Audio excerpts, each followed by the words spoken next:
Hello friends, welcome to our channel. இன்னைக்கு நம்ம Tamil Nadu engineering admission பற்றி தான் வந்து பார்க்க போகிறோம். ஸோ இதில் வந்து சாய்ஸ் ஃபில்லிங் வந்து பண்ணுறதுல எபோவ் 180 கட் ஆஃப் இருக்கிற மாணவர்கள் வந்து எந்த காலேஜஸ் வந்து சூஸ் பண்ணலாம் அப்படிங்கிற மாதிரி இந்த பதிவில் வந்து பார்க்கலாம். ஸோ அதாவது நம்ம வந்து தமிழ்நாடு பொறுத்த வரைக்கும் ஒரு டாப்பில் வந்து ஒரு 15 காலேஜஸ் தான் வந்து ரொம்ப டாப் காலேஜஸ்ன்னு சொல்கிறோம். அந்த டாப் காலேஜஸ்ன்னு எப்படி சொல்கிறோம் அப்படின்னா நிறையா மாணவர்கள் விரும்பி எடுக்கக்கூடிய காலேஜாக வந்து இருக்குது. அதை பேஸ் பண்ணி நம்ம வந்து சொல்கிறோம். அட் த சேம் டைம் நிறையா பிளேஸ்மெண்ட்ஸ் ஆகட்டும், இல்லை அது வந்து நிறைய ஃபெசிலிட்டிஸ் வந்து ப்ரொவைட் பண்ணுறதாகட்டும், இண்டஸ்ட்ரியோட கனெக்டிவிட்டி ஆகட்டும், எல்லாமே வந்து ஓரளவுக்கு வந்து நல்லாவே வந்து பண்ணிகிட்ருக்காங்க. ஸோ அதனால பெஸ்ட்டு இன்ஜினியரிங் காலேஜஸ் அப்படின்னு ஒரு 15 காலேஜஸ் கூட நம்ம எடுக்க முடியும். அப்போது 180 கட் ஆஃபுக்கு மேலே இருக்கிற ஸ்டூடெண்ட்ஸ் வந்து அந்த காலேஜஸில் எப்படி ஜாயின் பண்ணலாம், அதில் வந்து நம்ம 2 வகையாக பிரிக்கலாம். ஒன்று வந்து கோர்ஸ் ஓரியன்ட் ஸ்டூடெண்ட்ஸ், இன்னொன்று வந்து காலேஜ் ஓரியன்ட் ஸ்டூடெண்ட்ஸ். அதாவது இது என்ன காலேஜ் ஓரியன்ட் ஸ்டூடெண்ட்ஸ், என்ன வந்து கோர்ஸ் ஓரியன்ட் ஸ்டூடெண்ட்ஸ் அப்படிங்கிறது என்னன்னா, அதாவது நான் வந்து டாப் காலேஜில் படித்தா போதும், எந்த கோர்ஸ் வேணாலும் நான் எடுத்து படிக்கிறதுக்கு தயாராக இருக்கேன் அப்படிங்கிற ஒரு செட் ஆஃப் ஸ்டூடெண்ட்ஸ் இருக்காங்க.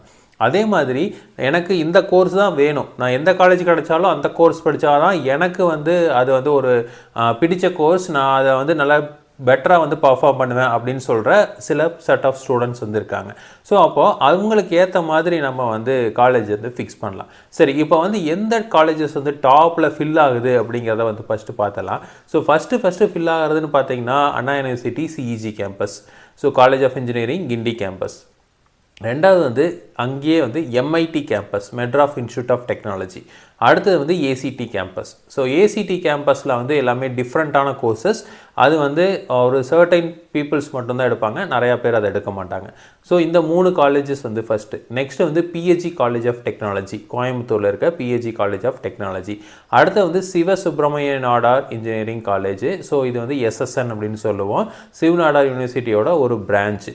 ஓகேங்களா, இது சென்னையில் இருக்குது. அடுத்தது வந்து மதுரையில் இருக்கிற college, aided college, Madurai Thiagarajar college of engineering. ஓகேங்களா, அடுத்தது வந்து கோயம்புத்தூரில் இருக்க GCT government college of technology.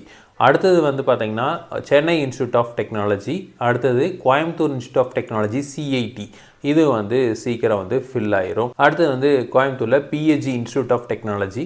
So இதெல்லாமே வந்து டயர் 1 காலேஜஸ். ஸோ இந்த காலேஜஸ் எல்லாம் வந்து சீக்கிரமாக வந்து ஃபில் ஆயிரும். அதே மாதிரி சென்னை சைடு இதுக்கு அடுத்தது எடுத்துக்கிட்டிங்க அப்படின்னா சென்னை இன்ஸ்டியூட் ஆஃப் டெக்னாலஜிக்கு அப்புறம் வந்து ஃபில் ஆகிறதுன்னு பார்த்தீங்கன்னா ராஜலட்சுமி இன்ஜினியரிங் காலேஜோட ஃபில் ஆகும். அடுத்தது கோயம்புத்தூர் எடுத்துக்கிட்டிங்கன்னா Kumaraguru college of engineering, Kumaraguru college of technology. அடுத்தது வந்து Sri Krishna college of technology. அடுத்தது வந்து ஸ்ரீ ராமகிருஷ்ணா.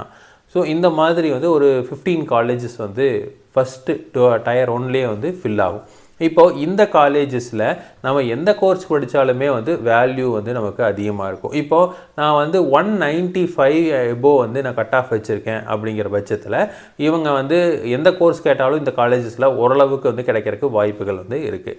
ஸோ இப்போ உதாரணத்துக்கு ரெண்டாவது வந்து இன்னொரு காலேஜ் இருக்குது, அதாவது centre for electrochemical and research இன்ஸ்டியூட்னு சொல்லுவது சிக்ரி கேம்பஸ், சிஎஸ்ஐஆரோட சிக்ரி கேம்பஸ். அந்த கேம்பஸில் நிறையா பேர் வந்து படிக்க மாட்டாங்க, அதாவது நல்ல டாப் ரேங்கிங் பசங்க தான் வந்து படிப்பாங்க. அதாவது 195 எபோவ் கட் ஆஃப் இருக்க பசங்க படிப்பாங்க.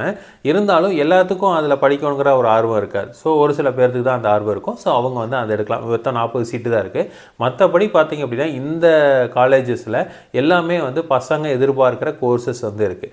இப்போ நான் வந்து ஒரு 186 185 இல்லை வந்து 183 அப்படி வச்சுருக்கேன் அப்படின்னா நீங்கள் என்ன பண்ணலாம் அப்படின்னா இந்த காலேஜஸ்லேயே சிவில் இன்ஜினியரிங், மெக்கானிக்கல் இன்ஜினியரிங், இல்லை வந்து மெக்கட்ரானிக்ஸ், இந்த மாதிரி கோர்சஸ்லாம் வந்து எடுக்கலாம். ஸோ பிஹெச்டிலே எடுத்துக்கிட்டிங்க அப்படின்னா மெட்டலாஜிக்கல் இன்ஜினியரிங் இருக்குது. இதே வந்து இப்போ குமரூர் எடுத்துட்டிங்க அப்படின்னா ஃபேஷன் டெக்னாலஜி இருக்குது, டெக்ஸ்டைல் டெக்னாலஜிலாம் இருக்குது. ஸோ இந்த மாதிரி கோர்சஸ் எல்லாம் பார்த்தீங்கன்னா நீங்கள் ஓரளவுக்கு கம்மியான மார்க் 180 எபோவ் வாங்கியிருக்கீங்க அப்படின்னாவே கிடைக்கக்கூடிய ஒரு கோர்சஸ். ஸோ அப்போது இந்த காலேஜில் படிச்சிங்க அப்படின்னா கண்டிப்பாக அந்த கோர்சஸுக்கு உண்டான வேல்யூவை விட அந்த காலேஜுக்கு உண்டான வேல்யூக்காக நமக்கு வந்து நிறையா பிளேஸ்மெண்ட்ஸ் வந்து வருவாங்க, நிறைய இண்டஸ்ட்ரீஸ் கூட டைப் வச்சுருப்பாங்க, நிறையா சென்டர் ஆஃப் எக்ஸலன்ஸ் வச்சுருப்பாங்க. ஸோ அதனால் ஈஸியாக வந்து நம்ம கெட்டிங் பிளேஸ்மெண்ட். ஸோ இப்போது ஒரு உதாரணத்துக்கு நம்ம நிறையா பேர் வந்து இப்போ ஃபேஷன் டெக்னாலஜி படித்த பையனுமே வந்து இன்ஃபர்மேஷன் டெக்னாலஜி ஐடியில் படித்த பையனும் ஒரே இடத்துல ஒரே கம்பெனியில் வேலையை செய்கிறாங்க. ஓகேங்களா, ஸோ அப்போ ஐடி கம்பெனிக்கு உள்ளே போகிறதுக்கு பேசிக் குவாலிஃபிகேஷன் அப்படிங்கிறது ஒரு பிஇ ஆர் பிடெக் டிகிரி தான். ஓகேங்களா. ஸோ அப்போ அந்த டிகிரி இருந்தால் போதும் நம்ம ஈஸியாக வந்து ஒரு ஐடி ஒரு கார்ப்பரேட் கம்பெனி கூட உள்ளே வந்து போக முடியும். ஸோ அதனால் வந்து கோர்ஸ் ஓரியன்டாக நம்ம வந்து செலக்ட் பண்ணுறோமா இல்லை வந்து காலேஜ் ஓரியன்டாக செலக்ட் பண்ணுறோமா அப்படிங்கிறத பார்க்கலாம். ஸோ அப்போ 180 எபோவ் இருக்கிறவங்க நான் கட் ஆஃப் கொஞ்சம் கம்மியாகிடுச்சு, நான் நல்ல காலேஜில் படிக்கணும், டயர் 1 காலேஜில் படிக்கணும்னு சொல்கிறவங்க கண்டிப்பாக கோர்ஸை வந்து பெருசாக எடுத்துக்காதீங்க. இதே வந்து நான் நல்ல மார்க் வாங்கியிருக்கேன், எனக்கு கோர்ஸ் தான் முக்கியம் அப்படிங்கிறது இந்த டயர் 1 காலேஜில் ஏதோ ஒரு காலேஜில் கண்டிப்பாக உங்களுக்கு சீட் கிடைக்கும். இப்போ நான் ஒரு உதாரணத்துக்கு எனக்கு வந்து கம்ப்யூட்டர் சயின்ஸ் இன்ஜினியரிங் வந்து நான் வேணும், நான் ஒரு 192 194 அப்படிங்கிற கட் ஆஃப் வச்சுருக்கேன் அப்படின்னா கண்டிப்பாக நான் சொன்ன இந்த டாப் 10 12 இன்ஜினியரிங் காலேஜஸில் கண்டிப்பாக ஏதோ ஒரு காலேஜில் உங்களுக்கு வந்து சீட் வந்து கம்ப்யூட்டர் சயின்ஸு கிடைக்கும்.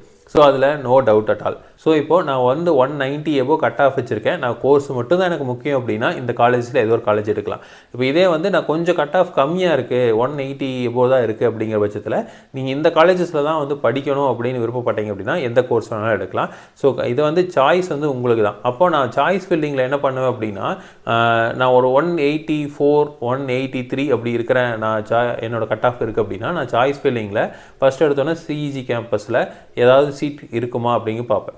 அடுத்தது வந்து எம்ஐடி கேம்பஸ், அடுத்தது ஏசிடி கேம்பஸ். ஏசிடி கேம்பஸில் 180 எபோவுக்கு ஒரு சில கோர்சஸ்லாம் வந்து இருக்குது, பெட்ரோலியம் இன்ஜினியரிங், பெட்ரோகெமிக்கல் இன்ஜினியரிங், இந்த மாதிரி கோர்சஸ் எல்லாம் வந்து இருக்குது, அதெல்லாம் அவைலபிளாக இருக்கும். ஓகேங்களா. அப்போ அதான் வந்து நான் அந்த கோர்சஸ்லாம் வந்து நம்ம ப்ரிஃபரன்ஸில் ஃபஸ்ட்டு அடுத்த ப்ரிஃபரன்ஸ் வந்து நான் போட்டே வருவேன். ஸோ அடுத்து வந்து ப்ரைவேட் இன்ஜினியரிங் இப்போ கும்பகோணம் காலேஜில் எடுத்துக்கிட்டிங்க அப்படின்னா 180 எபோவுக்கு வந்து எனக்கு மெக்கானிக்கல் கிடைக்கும் அப்படின்னா இல்லை சிவில் கிடைக்கும் அப்படின்னா நான் வந்து சிவில் மெக்கானிக்கல் அப்படின்னு போட்டுருவோம். அப்போ இதில் ஏதோ ஒரு கோர்ஸ் எனக்கு கிடச்சிரும், அப்போ வந்து ஐ எம் சாட்டிஸ்ஃபை. ஓகேங்களா. ஸோ அப்போ அந்த மாதிரி வந்து நம்ம திங்க் பண்ணி தான் வந்து சாய்ஸ் ஃபில்லிங் பண்ணணும். அப்போ சாய்ஸ் ஃபில்லிங் பண்ணுறப்போ நான் வந்து அதிக மார்க் எடுத்திருக்கேன் அப்படின்னா கண்டிப்பாக வந்து நீங்கள் கோர்ஸை பேஸ் பண்ணி கூட போகலாம். இல்லை நான் வந்து ஓரளவுக்கு தான் அதிக மார்க் வாங்கியிருக்கேன், 180 ரேஞ்சில் தான் வாங்கியிருக்கேன் அப்படின்னா நீங்கள் வந்து காலேஜ் பேஸ் பண்ணி போகிறதும் வந்து பெஸ்ட்டாக இருக்கும். ஸோ இப்போ இதில் எது போகிறது அப்படிங்கிறத நீங்கள் தான் டிசைட் பண்ணணும். என்ன டிசைட் பண்ணிங்க அப்படின்னாலும் இந்த டாப் ரேங்கிங் காலேஜஸில் போனீங்க அப்படின்னா கண்டிப்பாக உங்களுக்கு பிளேஸ்மெண்ட்ஸ் வந்து கண்டிப்பாக பண்ணி தந்துடுவாங்க. ஆனால் அங்கே போய் நம்ம நல்லா படிக்கணும், எந்த அளவுக்கு வந்து நம்ம அறிவை வளர்த்திக்கிறோமோ அந்த அளவுக்கு வந்து நம்ம பிளேஸ்மெண்ட்ஸில் கண்டிப்பாக வந்து உள்ளே போக முடியும். ஸோ இதே மாதிரி இன்ஃபர்மேஷன் உங்களுக்கு தொடர்ந்து வேணும் அப்படின்னு எங்கள் சேனல் சப்ஸ்கிரைப் பண்ணுங்கள். தேங்க்யூ.